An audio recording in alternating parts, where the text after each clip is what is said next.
Hoy Jesús nos va a dar una enseñanza muy grande a los que lo seguimos a Él y queremos entrar en el reino de Dios. Nosotros suponemos que lo estamos haciendo bien y que vamos por el camino correcto. Pero el término o la condición es ser como los pequeños, no solo como los niños, sino como todos aquellos que son débiles, que no son importantes y que no son autosuficientes. Están dotados de la gracia y del don y por eso están seguros que el reino de Dios se les dará. El contexto de este texto que vamos a ver en el día de hoy es Jesús primero les anuncia a sus discípulos la pasión, muerte y resurrección, pero Marcos nos dice que no entendían mucho. Después se van camino a Cafarnaúm y cuando llegan allí, Jesús les pregunta a sus discípulos de qué vienen conversando por el camino. Y ellos les da un poquito de pena contarle porque venían hablando de quién era el mayor. Él se ofusca un poquito, pero en todo caso les va a hacer una enseñanza, pone un niño en medio de ellos y les dice, de los que son como tales es el reino de Dios, pero quien quiera hacerse primero que sea el último y el servidor. Esto está en Marcos en el capítulo 9, versículos 30 al 37. Después, saltándonos unos pequeños versículos, está la referencia al matrimonio. Marcos 10, 1 al 12. Es verdad que el matrimonio, no sé si ustedes lo han experimentado, es una manera de seguir a Jesús, en la fidelidad, en el amor, hasta la muerte. Y posterior al texto de los niños está el del joven rico. Marcos 10, 17 al 27, donde un joven con mucha riqueza se acerca a Jesús y le dice, Maestro bueno, ¿qué he de hacer para heredar la vida eterna? Recuerden que esa referencia, ya la habíamos estudiado, es como Juan llama al reino de Dios. Entonces Jesús le pregunta que si ha cumplido los mandamientos y él muy juicioso le dice que lo ha cumplido todo desde la niñez. Dice el texto muy bello que Jesús, amándolo, lo miró y le dijo, bueno, te falta algo. Ve y vende todo lo que tienes, repártelo entre los pobres y de esa manera tendrás un tesoro en el cielo. El joven frunció el ceño, se fue muy triste detrás de los bienes que lo mantenían o que lo ataban a él. Jesús les dijo, qué difícil es para los que poseen riquezas entrar en el reino de Dios. Es más fácil que un camello entre por el ojo de una aguja. Definitivamente en este contexto es donde van a estar los desposeídos, aquellos que viven de la gracia y del don, que son una mano abierta al Señor, que siempre están dispuestos a recibir. Pero leamos el texto. Le traían niños para que los tocara y los discípulos los reprendían. Jesús al verlo se enojó y dijo, dejen que los niños se acerquen a mí. No se lo impidan, porque el reino de Dios pertenece a los que son como ellos. Les aseguro, el que no recibe el reino de Dios como un niño, no entrará en él. Y los acariciaba y bendecía, imponiendo las manos sobre ellos.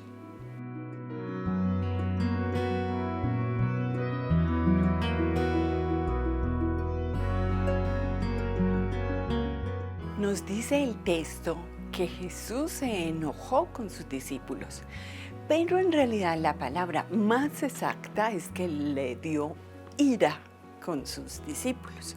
Y este sentimiento lo vemos también en otros textos más de Marcos, en 3 más, que también como que Jesús tiene ese sentimiento.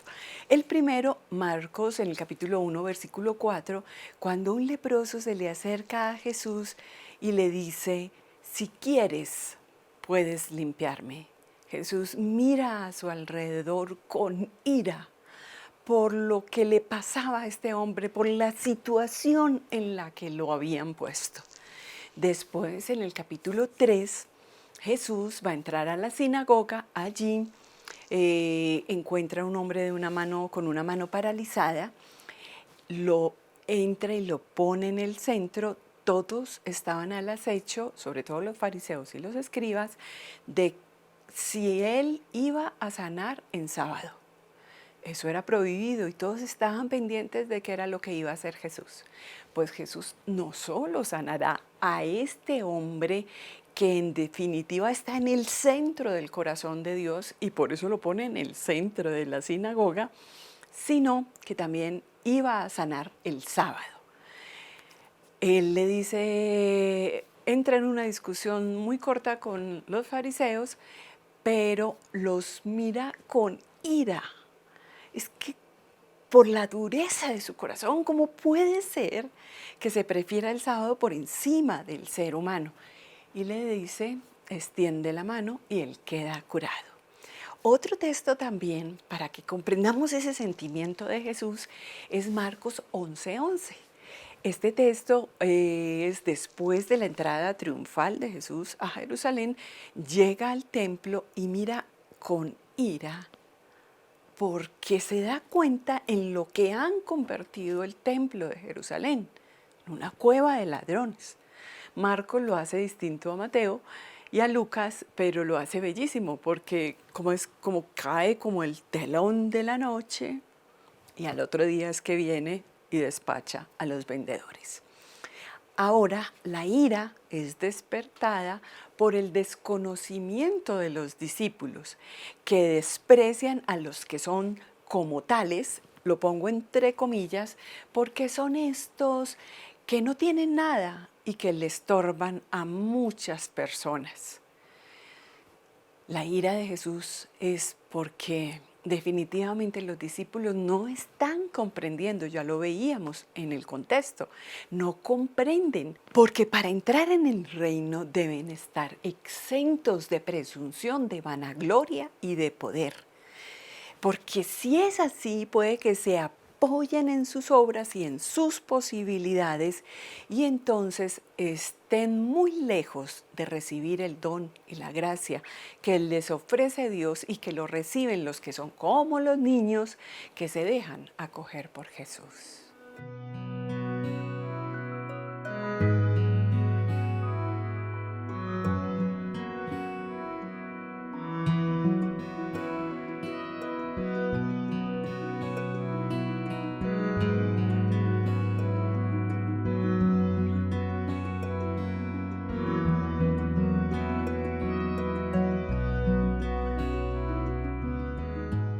Ahora hablemos de los niños. Ellos son los que han nacido de lo alto, del Espíritu, así como lo analizábamos antes en Juan en el capítulo 3, versículo 7. Los niños en el tiempo de Jesús carecían, esperen, también muchos en este tiempo carecen de amor, de seguridad, de derechos, de pretensiones y por lo tanto son capaces de entregar la vida en vez de salvarla. Ellos están capacitados para acoger el don de Dios. Su dar es un recibir porque no tienen nada para dar. Entonces ellos saben acoger el reino y además saben llamar a Dios, su Padre, papito, abba, papacito. Están en una total dependencia de Dios. Dentro de estos están los oprimidos, los débiles, los pobres. Aquellos a los que Jesús dedica las bienaventuranzas en Lucas 6:20 y Mateo 5:3 al 10. Se acabó la generación de los poderosos, de los que idolatran el mundo o que se idolatran a sí mismos. Dios está a favor de aquellos que carecen de toda esperanza humana y no solamente los rescata, sino que les da su amor. Ellos carecen de voz, de voto, no tienen partido, no tienen sindicato. Es más, estaban perdón, no estaban en la escala social. Quiere decir que en pocas palabras no existían. Son objetos que son amados en el mejor de los casos, pero en otros son sometidos cuando prevalece la falta de tiempo y de amor. Ellos son únicamente gratuidad, reciben todo de Dios. Muchos son explotados como mano de obra barata o son vendidos y comprados como una baratija que no tiene valor. Pero no nos quedemos en esta visión del mundo tan espantosa acerca de los que son como niños o de los que son niños. Ampliemos el espectro tal como lo hace Jesús, porque los que son como tales son los despreciados, los desechables, los que no tienen valor para el mundo, sobre todo en esta cultura de descarte, como lo dice Francisco. Experimentan en su raíz la situación de la criatura, que es algo en cuanto que es amada por el otro. Y les digo, así debe ser el hombre que sigue a Dios, porque de él recibe el ser, el pensar, el amar, el sentirse libre y autónomo. Depende absolutamente de Dios.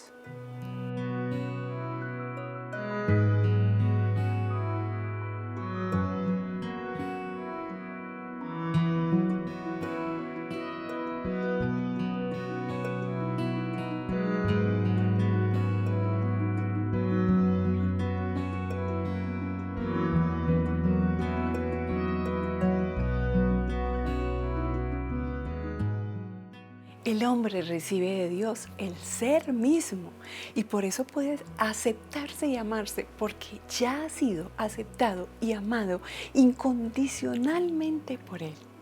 La relación Dios-hombre es la misma de niño y progenitor. Si es correcta esta relación, no es una relación de derechos y de deberes o de fuerza y antagonismo. No, Dios se entrega al hombre como el progenitor que protege a su hijo. El sentido es en una sola dirección. Para el cristiano tiene sentido en cuanto a que recibe y para Dios tiene sentido en cuanto da al hombre. El hombre primero es receptivo y luego es activo. La indignación de Jesús es absolutamente coherente con su manera de actuar en cuanto a la defensa de los desprotegidos, de los oprimidos, de los pobres. Y ellos terminarán siendo sus predicadores de la buena noticia del reino porque han recibido la liberación, la salvación. Viene desde su autoexperiencia. De ahí entonces la credibilidad. Pero hoy, ¿quiénes serían entonces los que protege el Señor? Tal vez los niños maltratados o los ancianos que son desechados porque se dice que no son productivos, o el campesino en comparación con aquel que vive en la ciudad, o el analfabeta comparado con aquel que llena de palabras y nos hace creer que sabe mucho, del explotado en contra del explotador, del hombre que es maltratado o de la mujer que es maltratada. Cuando Jesús declara las bienaventuranzas no es locura, tampoco es rebelión o condenar a alguien. Simplemente es que nosotros seamos capaces de ver la realidad con ojos lúcidos, con una mentalidad madura. No nos podemos quedar en una inocencia infantil, menos en los temas de la fe y del seguimiento de Jesús. No podrá ir adelante en cuanto al reino de Dios nadie que sea cínico, explotador, que cree estructuras de egoísmo, de muerte, de guerra. Si en medio de nosotros existe explosiones de rebelión o de violencia, debemos reflexionar, reconsiderar, porque hay algo que no funciona y se debe cambiar.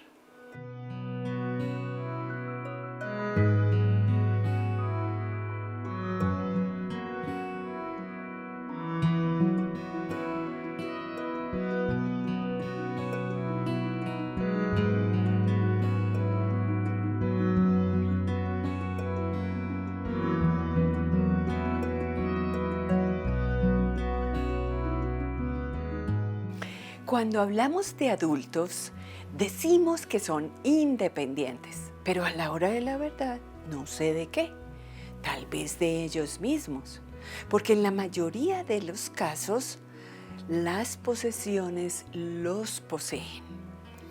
Hablando alguna vez con mi papá acerca de la libertad de las personas que no tienen propiedades, me lo explicó desde la palabra propiedad en inglés, properties.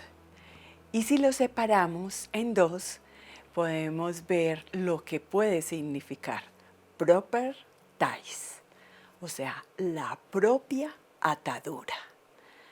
La persona que es libre de posesiones o de propiedades no tiene ataduras.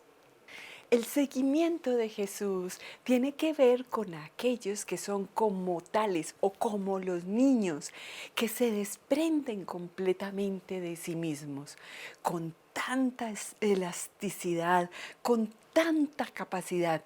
Eso no quiere decir que somos inconstantes y que no hacemos trabajos con responsabilidad. Sí, pero es que a veces los que generalmente son jefes o tienen papeles temporales terminan no quitándose esa máscara e incluso van con ella hasta para bañarse. Y no se trata de eso. Nosotros ejercemos papeles de jefes, de dirigentes, de manera temporal, pero ante Dios somos desprendidos de nosotros mismos. Entramos en el reino de Dios no porque lo construimos o lo pensamos, sino porque lo recibimos como un don gratuito de Dios. Pero para hacer eso, nosotros tenemos que comprender dónde está nuestra debilidad, incluso aceptarla, así como lo hace Pablo en la segunda de Corintios en el capítulo 12, versículo 9. Él acepta que en algunas cosas es débil y por eso recibe el don, la gracia de Dios. Se ha vuelto costumbre en nuestras celebraciones religiosas que cuando rezamos el Padre Nuestro lo hacemos con las manos levantadas y abiertas. Yo pienso que esa es la actitud que nos pide Dios, que nuestra manera de ser sea un recibir y la de Él un dar. Por eso le pido a Dios, para mí y para todos aquellos que quieren seguir al Señor, que este gesto de manos abiertas y levantadas salga desde lo profundo del corazón, para que nosotros tengamos esa actitud de seguimiento de Jesús. Este es Escrito para el Alma, un programa de Televid que quiere apoyarlos y guiarlos en el seguimiento de Jesús, de manos abiertas y levantadas.